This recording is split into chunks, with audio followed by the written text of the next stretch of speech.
Breaking tonight, the former Crossroads Mall site in Omaha has another tenant. Omaha Police and Fire want to move their new headquarters. The public will decide if the project actually happens. First Alert 6's Andrew Pfeiffer is live from 72nd and Cass. Andrew, I know a lot of people always want to know what the cost is. So what is it? Well, Brian, I'll tell you, right now it's nothing but dirt, mounds, and fenced-off construction, but what it could be, a project that comes with a $181 million price tag. Now, coming up to the ballot boxes in November, the public will be able to decide whether to approve a $155 million bond.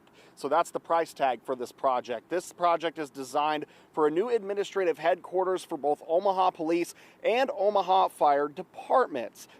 Designed specifically for public safety, there will be no lights or sirens coming out of this building. Instead, it will serve as the main office space for both departments. We heard from city leaders a few hours ago about what the project means for our first responders and the importance of accessing a new space to meet their needs.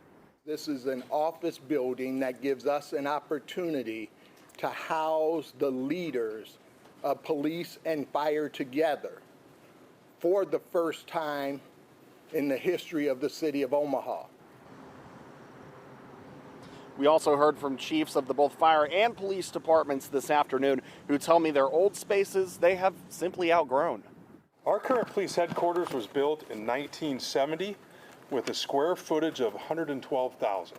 And so the new headquarters with 275,000 square feet will meet our needs perfectly. Our current headquarters has served us well since 1966, but was built for a much different department than the one we are today.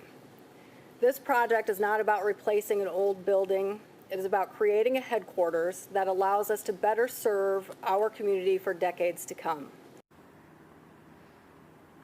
Now, the development is being brought together by the Woodbury Corporation. Now, coming this November, if that $155 million bond gets approved at the ballot boxes, that means construction will begin in January of 2028, with the project set to be completed by sometime in 2030. Reporting live off 72nd and Cass Streets, Andrew Pfeiffer, First Alert 6. Andrew, thank you.